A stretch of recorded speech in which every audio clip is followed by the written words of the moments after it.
ये डरावनी कहानी एक ऐसी शहरी लड़की के बारे में है जो शहर से दूर एक गांव में अपने छोटे घर में समय बिताती थी, जहां उसका सामना एक भयानक चीज से हो जाता है।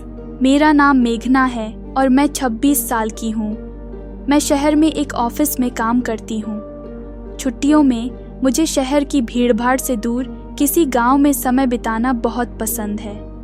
एक छोटे से गांव में मेरा घर है जो कि जंगल के बिल्कुल किनारे पर बसा हुआ है, पर एक हादसे के बाद मैंने उस गांव में जाना छोड़ दिया। मैं काम से बहुत थक गई थी। मुझे आराम की सख्त ज़रूरत थी, इसलिए मैंने शहर से बाहर जाने की सोची। मैं अपने घर गई, अपना सामान पैक किया और अपनी कार से गांव की तरफ निकल गई। जब मैं गांव पहुंची तब शाम हो चुकी थी और मैं लॉन्ग ड्राइव की वजह से काफ़ी थक गई थी। मैं सीधे बिस्तर पर गई और सो गई। आधी रात को मेरे कार के अलार्म के बजने के कारण मेरी नींद खुली। मैंने खिड़की से बाहर की ओर देखा, पर वहाँ कोई भी नहीं दिख रहा था। मैंने अपनी कार की चाबी ढूंढी और अलार्म को बंद किया। जब वह तेज़ अलार्म बंद हुआ तो मैं फिर से बेड पर लेट गई और सोने की कोशिश करने लगी। थोड़ी देर बाद फिर से अलार्म बजने लगा। मैंने सोते हुए अलार्म को बंद कर दिया। सब कुछ एकदम शांत था। चारों तरफ खामोशी थी।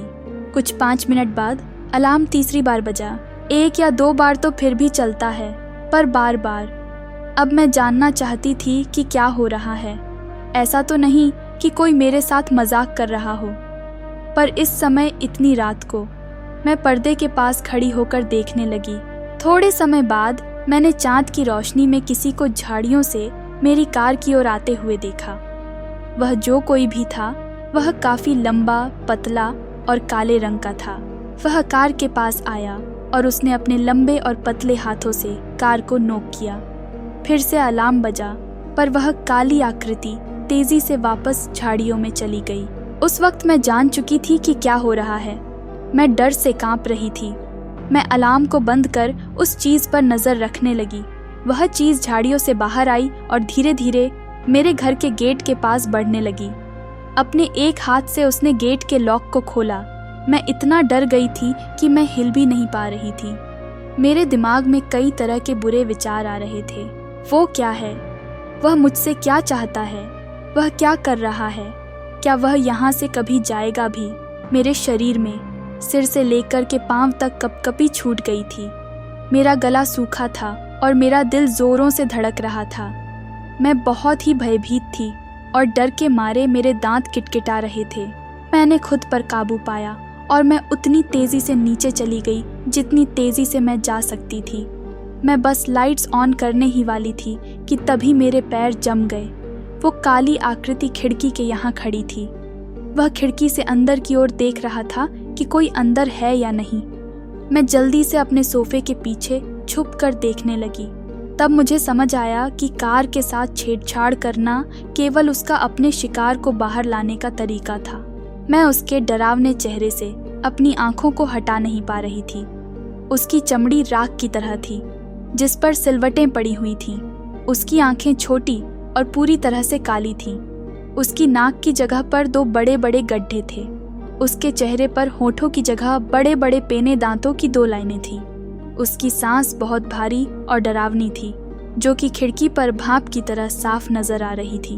मैं जानती थी कि वह जाने वाला नहीं है। खिड़की के पास थोड़ी देर तक खड़े रहने के बाद मुझे फ्रंट डोर को खोलने की आवाज़ आई। मैंने देखा कि वह दरवाजे के हैंडल को खोलने की कोशिश कर रहा था और उसके बाद उस जानवर ने एक तेज़ आवाज़ निकाली। वह आवाज़ किसी इंसान की तो नहीं हो सकती थी।